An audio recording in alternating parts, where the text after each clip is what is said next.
अनेक भाई भणी माने केतेक वक्ता मानकु से माने पसंद करंती नै आउ सेही चारि प्रकार प्रभुंकर दास बा चारि प्रकार शिक्षा देउथिबा सेही प्रभुंकर मनोनीत लोक मानक विषय मु कहिबा पई चाहे सेही वक्ता मानकु से माने कोन करंती नै पसंद करंती नै।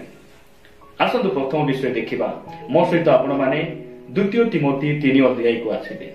द्वितीय तिमोथी 3 अध्याय 12 पदरे लिखा जाए, प्रकृत रे जेउ माने ख्रीष्ट जीशुंको सहभागितारे धर्म जीवन यापन करने को इच्छा करती से माने तालना भोग करिबे। प्रिय भाई भणी माने जो माने ख्रीष्टंको ठारे थाई पवित्र हेबा पई चाहंती, धर्म जीवन यापन करिया पई चाहंती, संकीर्ण पथ दे चलिबा पई चाहंती, से माने तालना भोग करिबे। एही प्रकार प्रचारक एही प्रकार वक्ता मानकु आज ख्रिस्टियन समाज रे अनेक भाई भणी माने पसंद करंती नै, किंतु सेमाने पसंद करती जो माने कहती कि तुम ख्रीष्टंक ठारे आस, तुम दुख घुंची जीव, अभाव रहिबो नाही, दुख नाही, निंदा नाही, तालना नाही, एही प्रकार कथा गुड़िक जो माने प्रचार करती सेमानकु सेमाने पसंद करती।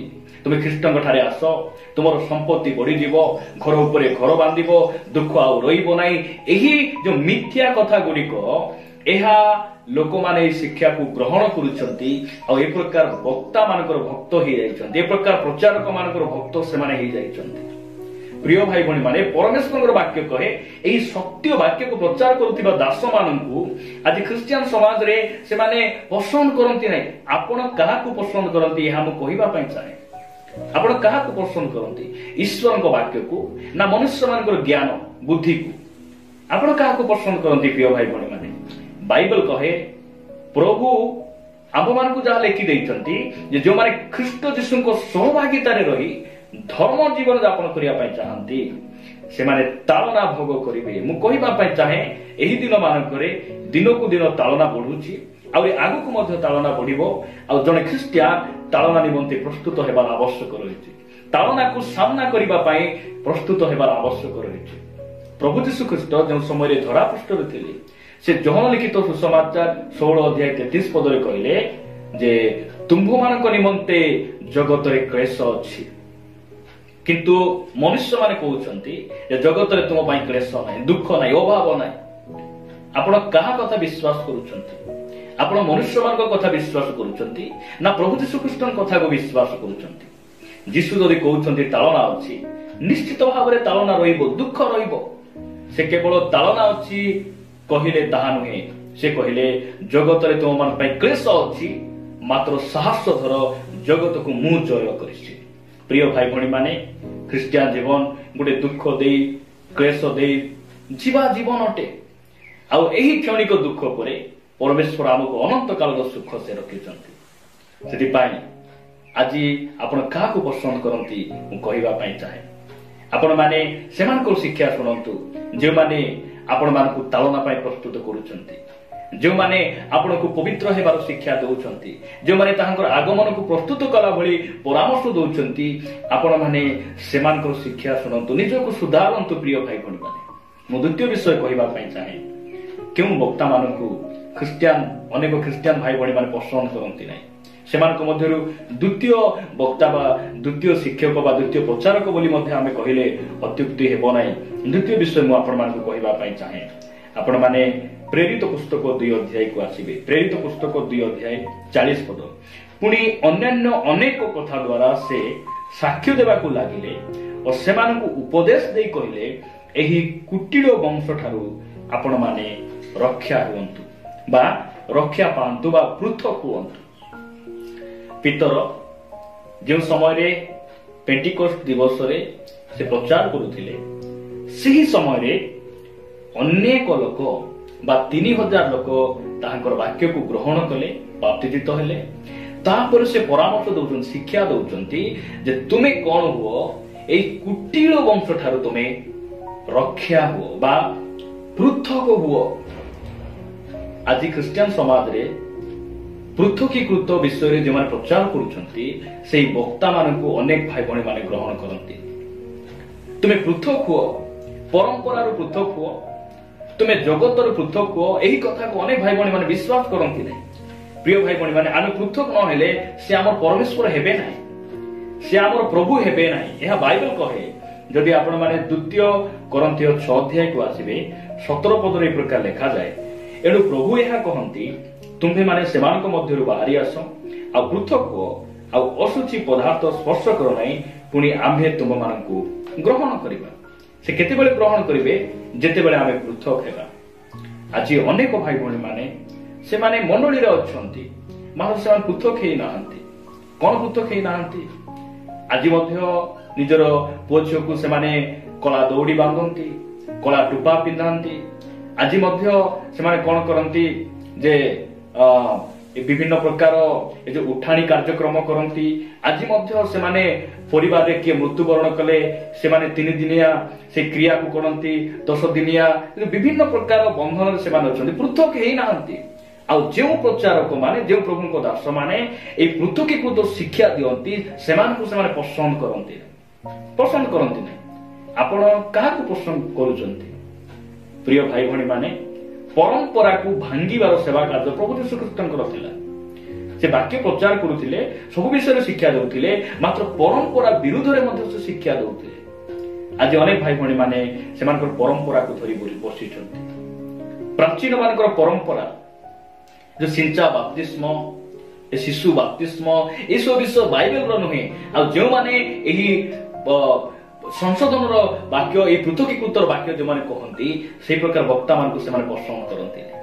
प्रभु का नाम गौरव हो। प्रिय भाई भणी माने प्रभु आम अनुग्रह करंतु, आम निजक सुधारिबा, प्रभु को निकट रे आमे फेरी आसीबा। मु तृतीय विषय आपण मान कहबा पई चाहे, जो माने कि कोन करंती नाही से प्रकार वक्ता मान को पसंद करंती नाही, से माने किए मु आपण मान कहबा पई चाहे। से माथ्यू लिखित सुसमाचार 13 अध्याय को आसीबे। विश्वासी माने क्यों वक्ता मान को पसंद करंती ना, ए विषय रे आमे कथावार्ता होछु। माथ्यू लिखित सुसमाचार 13 अध्याय 57 पद रे लिखा जाए, आ से माने ताहांकटारे विघ्न पाइले, किंतु यीशु से मान को कहिले भाववादी निज पैतृक नगर और स्व परिवार बिना अन्य कोनोसी ठारे हत्यादर हुअंती। ख्रिस्टियान समाज रो अनेक भाई भणी मान को आपण मान देखंतु, लक्ष्य करंतु, से माने गाँव प्रचारक मान को पसंद करते। प्रभु यीशु ख्रीष्ट जो नगर रे प्रतिपालित हेले, नाजरित नगर रे से रही नाजरित लोक माने तांगडरे विघ्न पाइले। ए तो आम गाँ पिला, ए कोन जानिछि, और एते बुद्धि एते ज्ञान आसिले मध्य कोन हेबो, ए तो गाँ लोक। ए प्रकार नाजरित लोक मान को तांको भाबिले। प्रभु यीशु ख्रीष्ट तांको आखि आगरे से पवित्र जीवन यापन करूछंती, से सिद्ध भाव में चलुचंती, तांकर शिक्षा मध्य आश्चर्य अटे, तथापि लोक माने आदर करू नाहंती, ग्रहण करू नाहंती। ख्रिस्टियान समाज रे निज गाँव निज अंचल वक्ता मान को सेमान पसंद करिवे नाही। सेमान को बाहर वक्ता दरकार। आखि आगरे जो प्रभु को दास माने से माने परिश्रम करूचंती, सेवा करूचंती, पवित्र जीवन यापन करूचंती, अभिषेक रहिछि, सेमान को सेमान पसंद करंती नाही। बाहर देशरु दरकार। से वक्ता से सिनेमा बाया ही थाउ, से वक्ता से वक्तार आत्मिक जीवन जेमिति थाउ ना काहेकि सेमान को अनेक भाई भणी माने पसंद करंती। काहेकि सेमान आसिले एमानकर इच्छा थिला बोली कथा सेमाने कहिबे, जोटा सुनिबा पई माने चाहुतिले सेटा सुनिबे, सेति पाई सेमाने पसंद करंती। एई सब वाक्य गुडी को आपण मानकु भलो लागि न पारे, किंतु मु कहिबा पई चाहे आमे क्यों दासंगठर वाक्य सुनिबार अछि, केउ वाक्य आम जीवन को सुजाड़ी पारे। प्रिय भाई भणी माने एटा आमे ध्यान देबार आवश्यक रहिछि। सेति पाई तृतीय विषय आमे देखुछु जे केउ वक्ता मान को लोक मान पसंद करंती नाही, जे वक्ता माने जे प्रभु को दास माने आम गाँ रे रहउचंती, निज अंचल रहउचंती, सेमान को सम्मान नाही, आदर नाही, किछि नाही। एई दिन मान करे एहा आपण सुनिश्चित भाव देखि पारुथिबे। आज दिन मान करे एई सब विषय घटुची। प्रिय भाई भणी माने मो शेष कथा आ चतुर्थ कथा कहबा पई चाहे, केउ मानकु केउ वक्ता मानकु विश्वासी माने पसंद करंती नाही। बा हितोपदेश 12 अध्याय को आसीबे। हितोपदेश 12 अध्याय 1 पद लिखा जाए, जो लोक शासन भल पाए से ज्ञान भल पाए, मात्र जे अनुजोग घृणा करे से पशु तुले। स्थान मु कहबा पई चाहे, जो माने हमकु संशोधन वाक्य कहंती, जो वक्ता माने पाप को परित्याग कर बोली कहंती, ସେମାନଙ୍କୁ ସେମାନେ ପସନ୍ଦ କରନ୍ତି ନାହିଁ।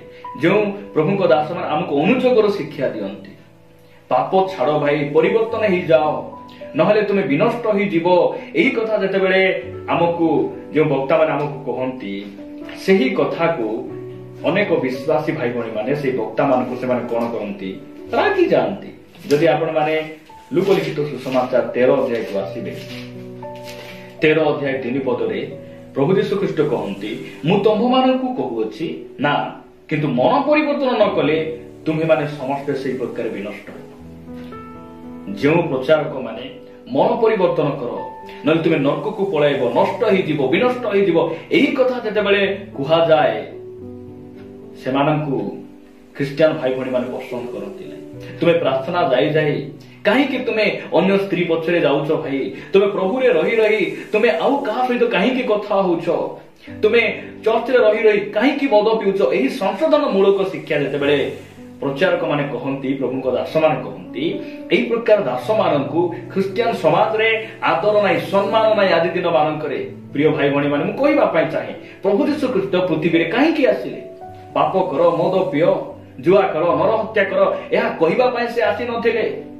ବ୍ୟଭିଚାର ପୃଥକ ହୁଅ, ପାପରୁ ପୃଥକ ହୁଅ, ମନ ପରିବର୍ତ୍ତନ କର, ଫେରି ଆସ, କାରଣ ଈଶ୍ୱରଙ୍କ ରାଜ୍ୟ ସନ୍ନିକଟ, ଏହା କହିବା ପାଇଁ ସେ ଏହି ପୃଥିବୀ ପୃଷ୍ଠକୁ ସେ ଆସିଥିଲେ। ପ୍ରିୟ ଭାଇ ଭଉଣୀ, ପ୍ରଭୁ ଆମକୁ ଅନୁଗ୍ରହ କରନ୍ତୁ। ବାପ୍ତିସ୍ମିକ ଯୋହନଙ୍କୁ ହେରୋଦଙ୍କ ପରିବାର ରାଗିବାର କାରଣ କଣ? କାରଣ ବାପ୍ତିସ୍ମିକ ଯୋହନ ହେରୋଦଙ୍କର କିଛି କ୍ଷତି କରିନଥିଲେ, ତାଙ୍କର ସମ୍ପତ୍ତିକୁ ସେ ଲୋଭ କରିନଥିଲେ, ତାଙ୍କର ଜମିକୁ ସେ ଅକିପାଏ କରିନଥିଲେ, କୌଣସି ବିଷୟ ତାଙ୍କର କ୍ଷତି କରିନଥିଲେ। ମାତ୍ର ସେ ଗୋଟେ ବିଷୟ କହିଲେ ଯେ ତୁମେ ଆପଣ ଭାଇର ଭାର୍ଯ୍ୟାକୁ ରଖିବା ଏହା ବିଧି ସଙ୍ଗତ ନୁହେଁ, ତୁମେ ସେଠିରୁ ମନ ପରିବର୍ତ୍ତନ କର, ନହେଲେ ତୁମେ ନର୍କକୁ ପଳାଇବ। ଏହି ପ୍ରକାର କଥା କହିବାରୁ ହେରୋଦ ଆଉ ତାଙ୍କର ସ୍ତ୍ରୀ ରାଗିଗଲେ, ତାଙ୍କୁ ରାଗିଗଲେ, ଗ୍ରହଣ କଲେ ନାହିଁ, ଆଉ ଜେଲରେ ତାଙ୍କର ମସ୍ତକକୁ କଣ କଲେ, ଛେଦନ କରିଦେଲେ। ଲୋକ ପଠାଇ ସେମାନେ ଖଡ୍ଗରେ ଯୋହନଙ୍କର ମସ୍ତକକୁ କାଟିଦେଲେ। ପ୍ରିୟ ଭାଇ ଭଉଣୀ ମାନେ, ମୁଁ କହିବା ପାଇଁ ଚାହେଁ, ଆଜି ଦିନ ମାନଙ୍କରେ ଖ୍ରୀଷ୍ଟିଆନ ସମାଜରେ ବିଭିନ୍ନ ବାଇବେଲ ପରିବର୍ତ୍ତେ ବିଭିନ୍ନ ବିଷୟ ଗୁଡିକ ଘଟୁଛି, ଯାହାକି ବାଇବେଲ ବିଧି ସଙ୍ଗତ ନୁହେଁ, ବାଇବେଲ ସହମତ ନୁହେଁ। ପ୍ରଭୁ ଆମକୁ ଅନୁଗ୍ରହ କରନ୍ତୁ। ଆମେ କାହାକୁ ପସନ୍ଦ କରୁଛୁ? ବାଇବେଲର ପରମେଶ୍ୱରଙ୍କୁ, ନା ଯେଉଁମାନେ ବାଇବେଲ ବିରୋଧରେ କଥା କୁହନ୍ତି ସେ ବକ୍ତା ମାନଙ୍କୁ? ଆମେ ବାଇବେଲ ଭିତ୍ତିକ ପ୍ରଭୁଙ୍କ ଦାସ ମାନଙ୍କୁ ଆମେ ଗ୍ରହଣ କରୁଛୁ, ନା ଅନ୍ୟ କାହାକୁ ଗ୍ରହଣ କରୁଛୁ? ପ୍ରଭୁ ଆମକୁ ଅନୁଗ୍ରହ କରନ୍ତୁ। ସେଥିପାଇଁ ଏହି ପ୍ରକାର ବିଶ୍ୱାସୀ ମାନଙ୍କଠାରୁ ଆମେ ପୃଥକ ହେବା। ଯେଉଁ ପ୍ରଭୁଙ୍କ ଦାସ ମାନେ ଅନୁତାପର ଶିକ୍ଷା ଦେଉଛନ୍ତି, ପରିବର୍ତ୍ତନ ହେବାର ପରାମର୍ଶ ଦେଉଛନ୍ତି, ଆମେ ସେମାନଙ୍କର ଠାରୁ ଆମେ ଶିଖିବା। ଆମେ କୌଣସି ବକ୍ତା ପରି, କୌଣସି ମନୁଷ୍ୟ ପରି ହେବା ନାହିଁ, କୌଣସି ଜ୍ଞାନୀ ପରି ହେବା ନାହିଁ, ଆମେ ଯୀଶୁଙ୍କ ପରି ହେବା। ଏହା ବାଇବେଲ ଆମକୁ କହେ। ପ୍ରଭୁ ଏହି ବାକ୍ୟ ଦେଇ ଆମ ପ୍ରତ୍ୟେକଙ୍କୁ ପ୍ରଚୁର ଭାବରେ ଆଶୀର୍ବାଦ କରନ୍ତୁ।